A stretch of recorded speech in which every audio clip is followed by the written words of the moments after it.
Welcome to Crisis in Perception, where we examine the systems shaping our world one book at a time. Today, we are undertaking a systems-level deep dive into what is, I think, one of the most definitive critiques of global authority structures from the modern era. We're talking about Noam Chomsky's 2016 collection of essays, Who Rules the World? And that title, it's designed to be provocative, of course. Right. But the book immediately goes beyond that simple sort of high school civics view of state power. The idea that global policy is just what a few presidents and prime ministers decide. Exactly. Chomsky insists that the core question isn't just who is in the halls of government making policy, but really, for whom is that policy being made? So it's about the forces behind the decisions. It is. He argues that we have to focus on the confluence of state decisions, the visible actions of political actors, and the pervasive influence of elite economic and financial interests that really shape those choices and, set the entire menu of what's even possible. So we're looking at the institutional architecture, not just the individual architects. And why is understanding this so urgent right now?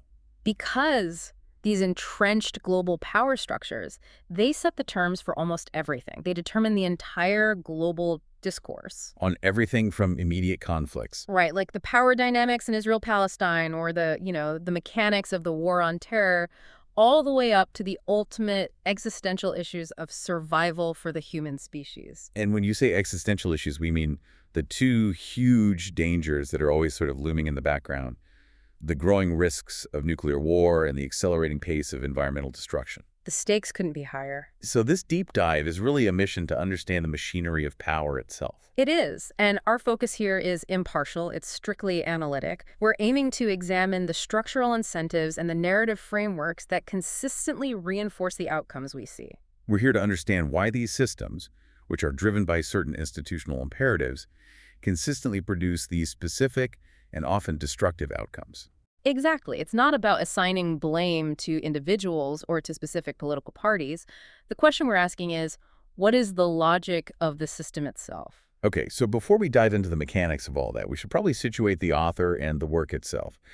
For anyone who might not be familiar with his broader work, Noam Chomsky is, well, he's arguably one of the world's greatest living public intellectuals. And he's certainly one of the most prominent. He started out, as a pioneering figure in modern linguistics. That's where he first made his name. But his influence goes so much further than language. Oh, absolutely. For decades, he has been this relentless, incredibly meticulous critic of U.S. foreign policy, of concentrated power, and of the ideological systems that, justify and conceal how these things operate. His whole career has basically been dedicated to synthesizing historical archives, public records, academic research, all to reveal these patterns of systemic failure and elite decision-making. And this book, Who Rules the World, is really a continuation of that. It's a culmination of this lifelong analysis, and it builds on his earlier major works, especially Hegemony or Survival. So what was the specific purpose behind compiling this particular collection of essays? It really seeks to explore the exact question in the title. Who rules the world? How do they do it? And maybe most importantly, where are those actions leading us? And the timing is important here, too. It was compiled and published around 2016. Yes, a period that was really marked by this widely felt global anxiety. There was a sense of instability, this perception of U.S. decline after the 2008 financial crisis, and just increasing geopolitical tensions everywhere. So it's responding to this context of the U.S. operating as the, quote, first among unequals since World War II. It's a power that has largely set the terms for global discourse, for international institutions, even as its relative power has, diminished in some ways since its absolute peak after 1945. That's a really crucial distinction to make. The power might be diminishing in relative terms, but the structural legacy and the doctrine, they remain firmly in place. And Chomsky notes this decline isn't just an American thing. No, it's shared within what he calls the de facto world government. And this, for him, is the real ruling structure that operates, beyond the framework of any national democracy. So who makes up this de facto world government? Who's actually in this global ruling class? Well, it consists of the leading state capitalist powers, so primarily the G7 countries, and then all the vast international institutions they control. The IMF, the World Bank, Global Trade Organization. Exactly. And the business press, sometimes they'll refer to the key players in this financial and corporate elite as the masters of the universe. Right. And while the U.S. plays the leading role here, setting the agenda, the geopolitical framework, The real power is shared. It's exercised through these interconnected global institutions that operate almost entirely outside of democratic oversight. So if the U.S. is kind of the head of the global political state, who's the real power behind the throne? To put Chomsky's central thesis in the plainest language possible, who are the primary actors ruling the world? The primary actors, according to his thesis, are the masters of mankind. Which is a powerful term. It is, and he very consciously borrowed it from the 18th century economist Adam Smith from his critique of mercantilism. These aren't state actors in the traditional sense. They are the corporate and financial elites and the state structures that are basically designed to serve their interests. And that immediately puts this in a historical context. I mean, Smith wasn't talking about modern hedge funds. He was talking about the monopolistic merchants and manufacturers of his own time. Precisely. And Smith, who we often celebrate as the founder of modern capitalism, was actually fiercely critical of the concentrated power he saw. He defined the motivation of these elites by what he called their vile maxim. All for ourselves and nothing for other people. That's the one. And Chomsky argues that this relentless pursuit of maximal self-interest, this vile maxim, is what drives current global policies. Policies that consistently work against the interests of, well, the underlying populations, global justice, and any kind of long-term stability. So the central thesis here is that global outcomes, whether we're talking about military interventions or domestic economic policy, they're best understood not as accidental failures or mistakes. Oh, not all. But as the consistent, rational outcomes of a system that is designed to fulfill the vile maxim of the masters of mankind. All right, let's dig into that system. Let's start by looking inward at the core mechanism of power within societies that we call democratic, the systematic exclusion of the majority. And this isn't just, a political philosophy critique. Chomsky anchors this section in some very concrete, extensive U.S. political science research. He cites work from Martin Gellens and Benjamin Page in particular. Yes, and their work provides some really compelling empirical evidence. I mean, they analyzed thousands of policy outcomes, and they concluded that, and I'm quoting here, economic elites and organized groups representing business interests have substantial independent impacts on U.S. government policy. Which, crucially, is the exact opposite of the idealized version of American governance we're often told. It directly contradicts theories like majoritarian electoral democracy, the idea that policy reflects what the average citizen wants. Right. Instead, their findings strongly supported what they called economic elite domination and biased pluralism. And the implication of that is, well, it's devastating.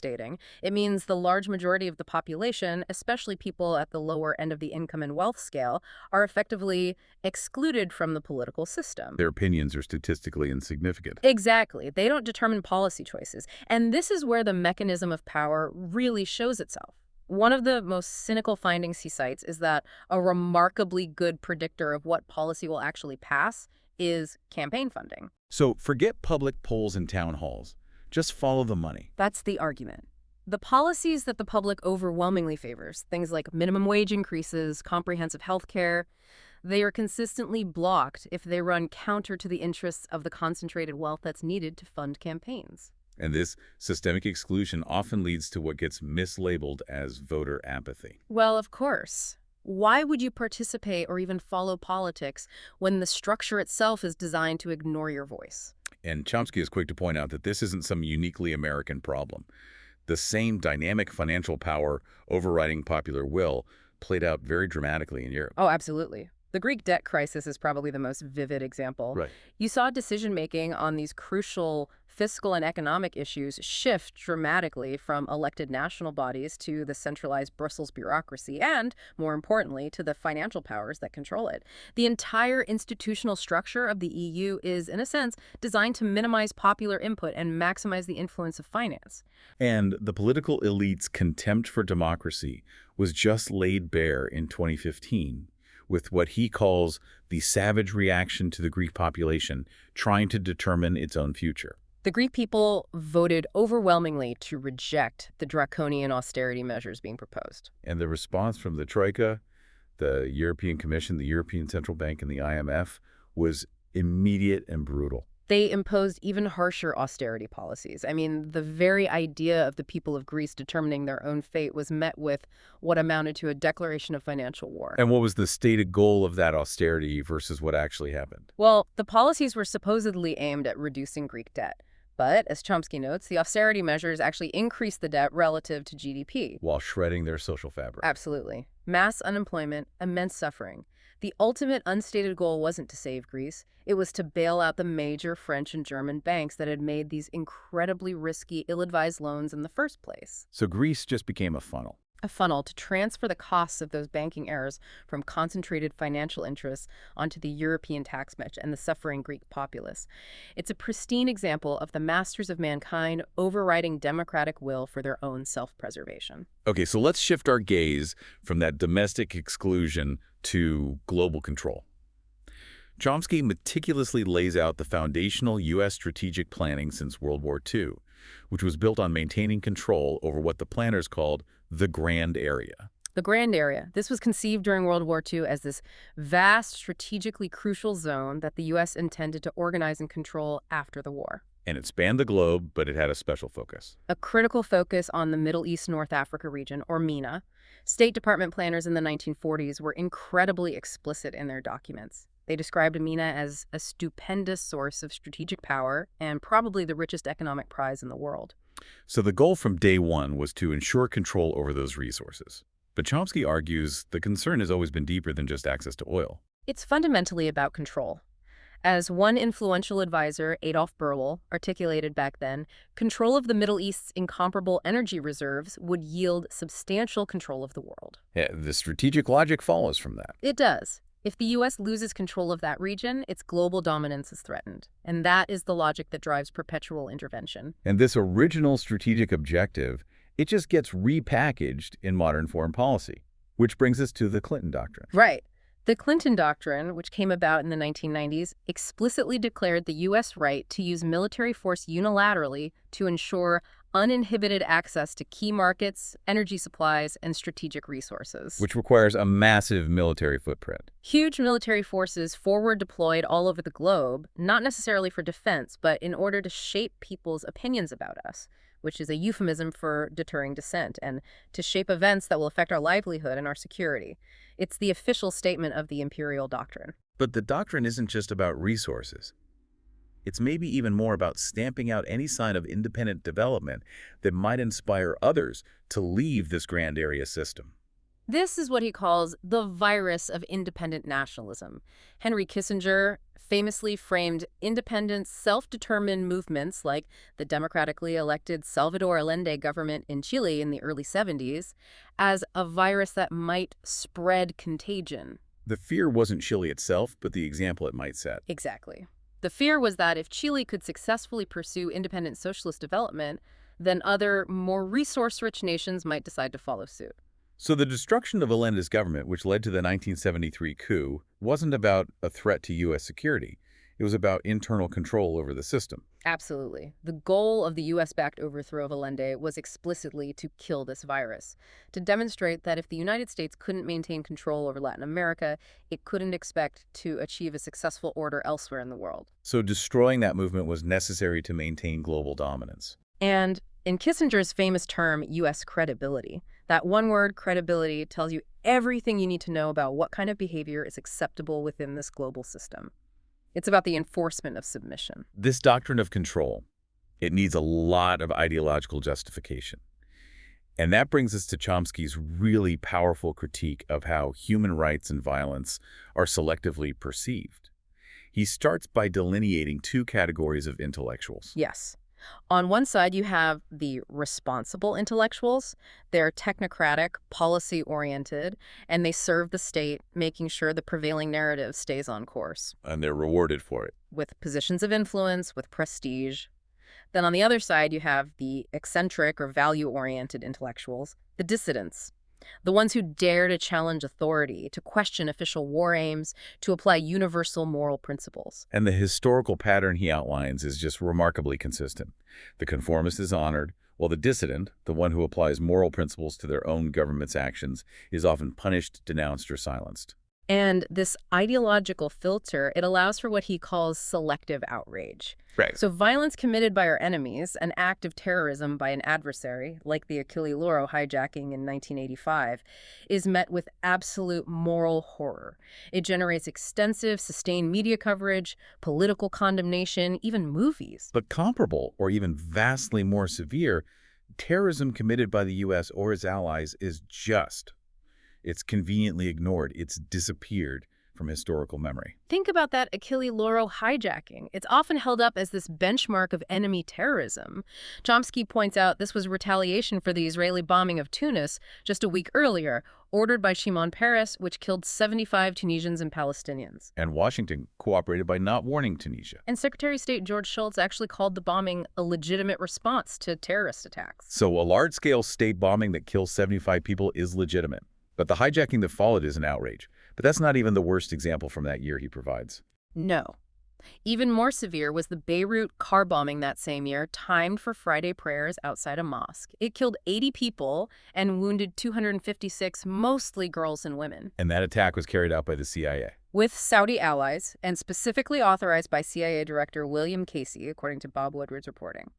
This kind of extensive U.S.-backed terrorism, far deadlier than the hijacking, is simply not considered terrorism in mainstream discourse. It's forgotten, it's uninvestigated, and it's unpunished. Which brings us to a really crucial point about how we interpret history, the concept of the first 9/11. It's an incredibly powerful piece of analysis. Chomsky contrasts the world-changing perception of 9/11/2001, which was, rightly condemned as an outrage, with the first 9/11. September 11, 1973, the U.S.-backed military coup in Chile. Exactly. That coup overthrew the democratically elected Salvador Allende, and it led to mass murder, systematic torture, and economic devastation that far exceeded the U.S. per capita equivalent of the 2001 attack. And yet, when the coup happened, Henry Kissinger assured President Nixon it was nothing of very great consequence. The fundamental distinction, then, it seems to be the moral calculus that's applied to the victims of the crime. We're allowed to disregard the victims if the perpetrator's intent is defined in a way that minimizes their moral responsibility. This is the core ideological trick. The common defense for U.S. or allied violence is that it involves accidental killing, while our adversaries purposely kill civilians. But Chomsky introduces a third and I think more accurate category for many of these atrocities: murder with foreknowledge but without specific intent. Let's unpack that because it's a terrifyingly cynical concept. What does that mean in practice? It means that the perpetrators know with a very high degree of certainty that their actions will result in mass death, but they avoid the specific legal term intent. Give us an example. Consider the U.S. missile attack on Sudan's Al-Shifa pharmaceutical plant in 1998, ordered by Bill Clinton. Human Rights Watch informed Clinton that this single plant supplied 90% of Sudan's essential pharmaceuticals. Clinton knew the bombing would lead to a humanitarian catastrophe, Resulting in tens of thousands of deaths. from preventable diseases, lack of medicine. But because the missile wasn't aimed at a specific person or a specific hospital, the state avoids moral culpability for mass murder. The victims in this framework are just regarded like ants we crush while walking down a street. They're what George Orwell called unpeople. The decision makers didn't specifically intend to murder the particular children who would die of malaria because the medicine supply was destroyed, but they had foreknowledge that those deaths were an inevitable consequence. The victims are simply not deemed worthy of the moral consideration that specific intent would imply. So if the masters of mankind relentlessly pursue this vile maxim, the ultimate consequence is this structural inability to deal with the gravest existential threats.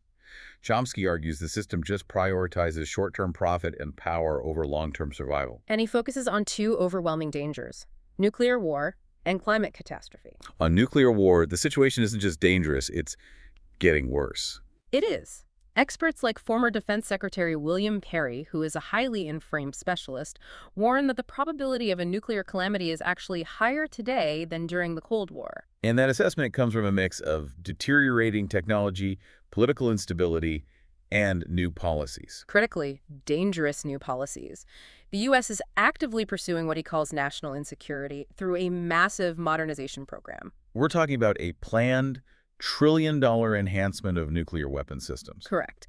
And this includes developing new nuclear cruise missiles with improved targeting and, crucially, lower yields. Why are lower yields so dangerous? Because specialists warn they're incredibly dangerous. They might encourage policymakers to believe that a limited nuclear war is feasible or survivable or even winnable, and that just lowers the barrier to first use. That structural incentive for escalation is truly terrifying.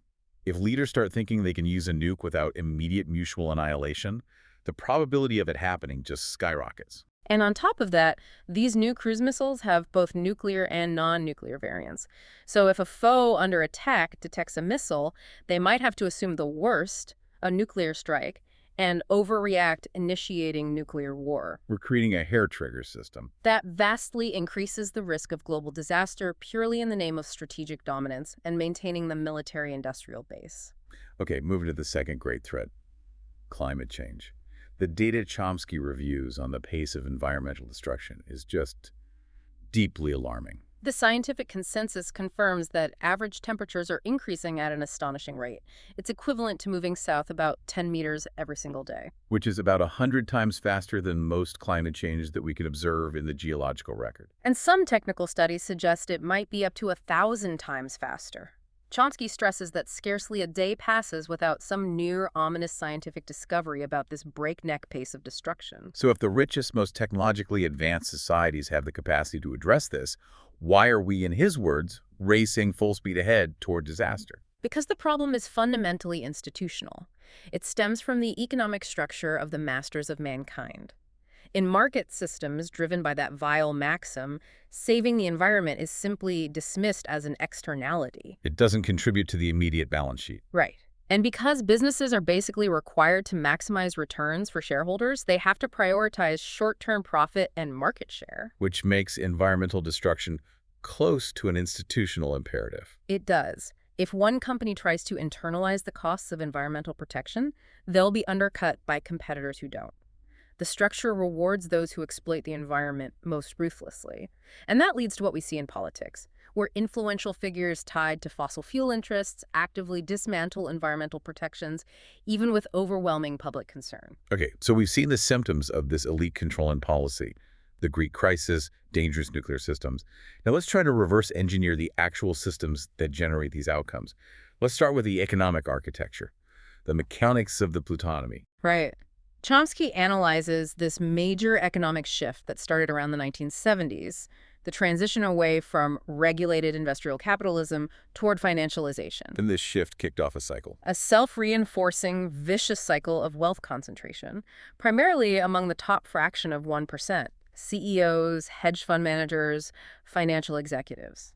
So concentrated wealth is accumulated, and then what's the next step in that cycle? That concentrated wealth is immediately translated into political power. Wealth buys political influence, which then leads to state policies, deregulation, tax cuts, weak corporate governance, you name it, that further increase economic concentration. And at the same time, the cost of elections skyrockets. Which ensures that both major political parties become increasingly dependent on and therefore subservient to that concentrated financial capital. And the risk created by this heavily leveraged system, it gets offloaded onto the public when it all inevitably fails. This is the nanny state for the financiers. Indeed. Financial institutions benefit immensely from the implicit taxpayer subsidy we call too big to fail insurance. And there are numbers on this. There are.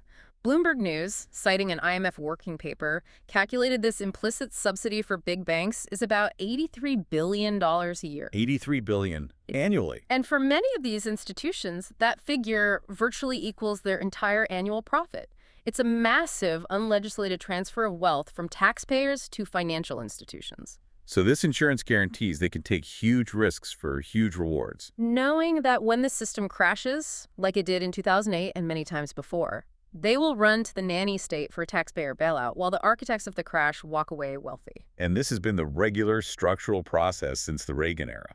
It has. While the plutonomy thrives, the vast majority of the population sees stagnant real incomes, rising debt, and a degradation of social services. The failure is only for the non-rich. Now, wealth concentration and imperial interventions, they need constant justification. That's where the narrative frameworks come in.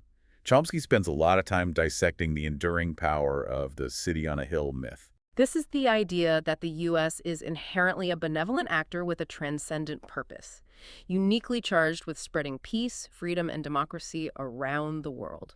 And Chomsky systematically contrasts this romantic self-image with the historical reality. He starts with the very first historical documents, like the original Massachusetts Bay Great Seal from 1630. And what did that seal show? It depicted an Indian pleading, "Come over and help us," which suggests this benevolent humanism, responding to native pleas for help. But Chomsky reminds us that the reality that followed was, in the words of the first U.S. Secretary of War, the utter extirpation of all the Indians in most populous parts of the Union. This wasn't a gentle displacement. It was mass murder. Utter devastation. John Quincy Adams later described the fate of the indigenous populations as resulting from merciless and perfidious cruelty and heinous sins. So the city on a hill self-image is maintained by this profound national ideological effort to basically confound the historical record with an idealized national purpose. To abuse reality, as Chomsky puts it. Another key narrative is what he calls the grand illusion of security.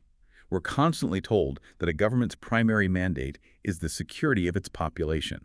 He questions that. His analysis suggests that government's core concerns are actually twofold. First, securing state power from the domestic population, and second, securing concentrated private power. And you see this in the use of government secrecy. Right. Archival studies show it's rarely motivated by a genuine need for national security. It serves to keep the population in the dark about the real drivers of policy and prevent democratic intervention. It echoes that warning from political scientist Samuel Huntington that power remains strong only when it remains in the dark. Exposed to sunlight, it begins to evaporate. And finally, we have to talk about who is included in the world when officials talk about international support. Chomsky analyzes that phrase, "terrorist wanted the world over." And he explains that the world in Anglo-American political discourse often just means the political class in Washington and London and whoever happens to agree with them. You see this so vividly in the global reaction to the bombing of Afghanistan after 9/11. Right. International Gallup polls at the time showed that global support for the bombing was marginal. We're talking 2 to 16% in Latin America. There was an overwhelming international preference for diplomatic or judicial measures. But that preference was just rejected out of hand. And the political class in Washington was still able to claim, without any contradiction in the domestic press, that the world supported their action. The narrative defines the world by those who consent to imperial actions. And this system has built-in feedback loops that just reinforce its instability, continually concentrating power and wealth no matter what. The military-industrial complex loop is a classic example. The defining moment for this loop was the collapse of the Soviet Union in 1989. In theory, that should have led to a massive demilitarization, a peace dividend. But it didn't. Not at all. Instead, the U.S. maintained its huge military establishment to confront the alleged technological sophistication of newly emerging third world powers, which was a transparent pretext. The real driver, as internal documents revealed, was economic. Absolutely.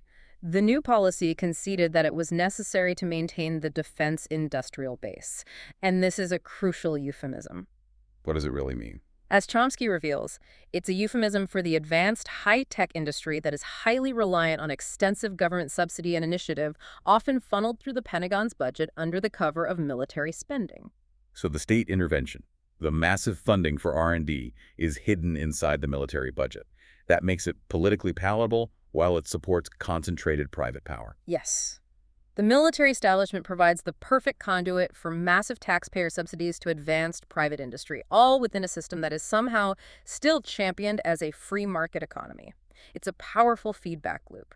State funding ensures corporate health, and corporate health demands a strong military to justify the continuing state funding. And the final, and maybe most devastating feedback loop he analyzes is the jihadi response loop. This explains how military intervention in the Middle East, particularly the invasion of Afghanistan and Iraq, plays directly into the strategic game plan of transnational jihadi movements like al-Qaeda and ISIS. Their goal isn't to win on the battlefield. No, their goal is to perpetually engage and enervate the United States and the West. They use asymmetrical warfare to lure the West into these costly, protracted conflicts. So they want the West to spend enormous resources in a way that generates more local resentment and, as a result, more recruits for their cause. That's the mechanism. One researcher, Scott Atran, calculated the cost-to-effect ratio. The 9/11 attacks cost between $400,000 and $500,000 to execute. The military and security response by the U.S. and its allies has been in the order of 10 million times that figure. Wow. Chomsky notes that on a strict cost-benefit analysis, the violent movement has been wildly successful beyond even bin Laden's original imagination. By continuing to wield the sledgehammer of military force, the West tacitly follows the jihadi script, and the result is escalating violence and a broader appeal for jihadism. So if we accept that this systemic logic is one of unilateral imperial control, we can better understand current global conflicts. Chomsky uses the Cuban Missile Crisis, when the world was on the brink of nuclear annihilation, as a model for current policy toward rivals like Iran. The key takeaway from that crisis, which is often left out of the history books, is the principle that U.S. planners upheld. The U.S. has the unilateral, unchallenged right to deploy nuclear missiles aimed at others, but others, like Cuba or the Soviet Union, should have absolutely no right to possess a deterrent against U.S. force. President Kennedy specifically rejected fair trades with Khrushchev that could have de-escalated the crisis, like removing obsolete U.S. missiles from Turkey just to uphold this principle. Exactly. And this very principle, this rejection of the right to deterrence, is the primary official charge against Iran today. The concern isn't necessarily that Iran is actively building a bomb. It's the possibility that it might achieve a capacity to pose a deterrent. Right. The mere possibility of a credible deterrent to U.S. and Israeli force is intolerable to the imperial doctrine of unilateral control. And this principle of unilateralism, this idea that we can deploy forces wherever we want, but others can't defend their own borders, also underlies the Ukraine crisis and NATO expansion. The crisis really traces back to the post-Cold War expansion of NATO right up to Russia's borders.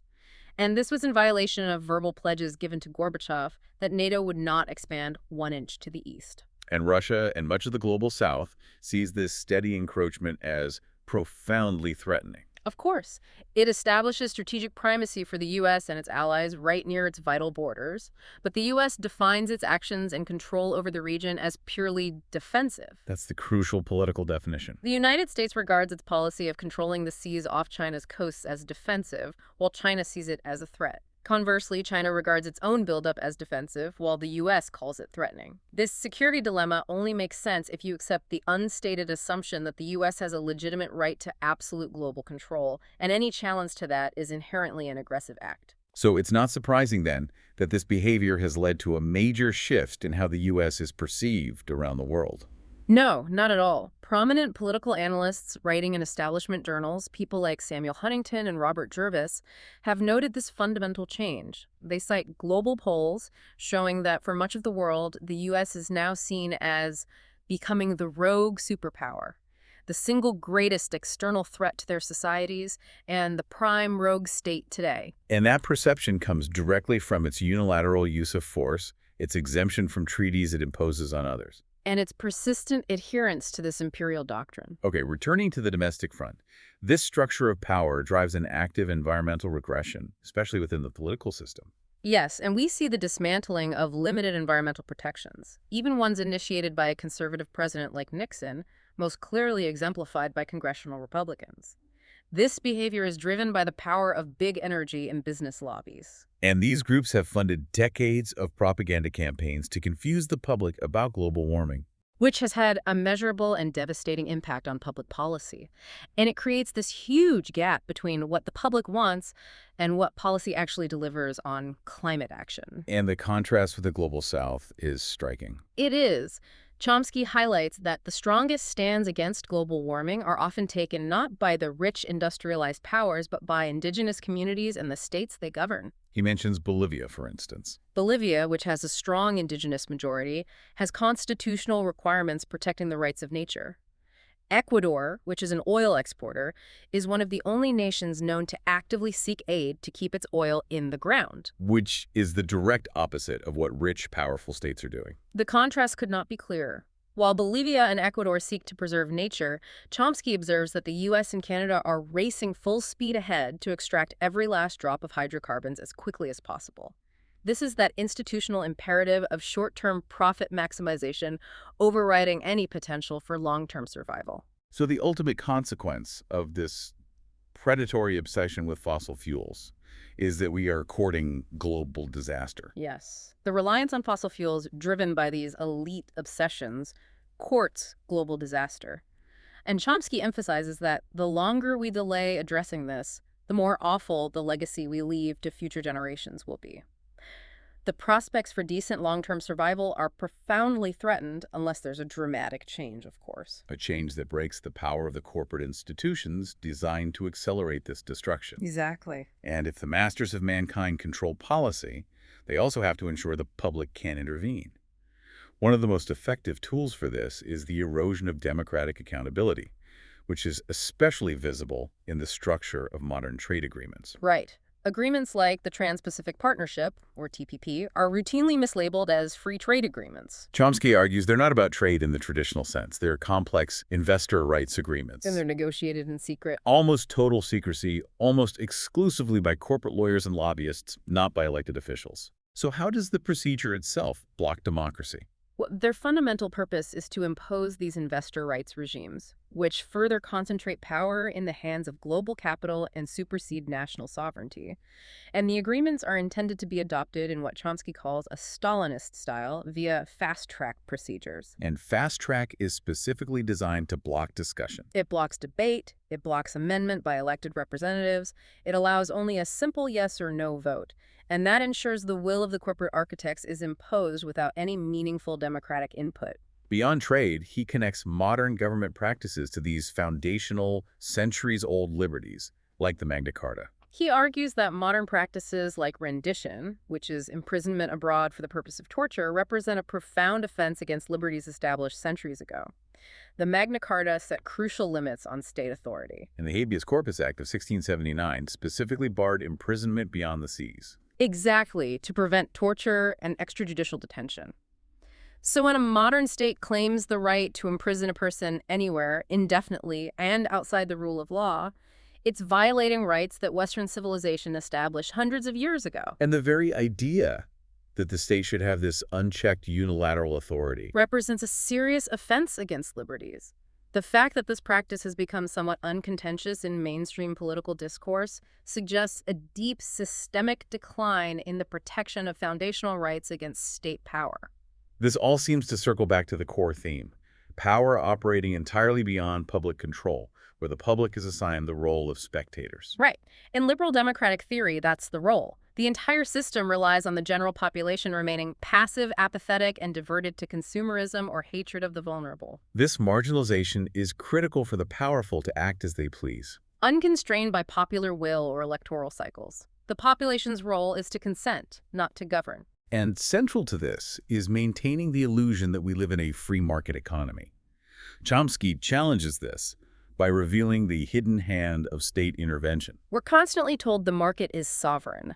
But the most advanced, profitable sector, the high-tech industry, that defense industrial base we talked about, relies heavily on extensive state intervention for R&D, funneled through the Pentagon. It shows this profound, concealed involvement of the state in supporting concentrated private power. The profits are privatized, the risks and the costs of innovation are socialized through the taxpayer. Which explains why, to the average person, the economy feels rigged.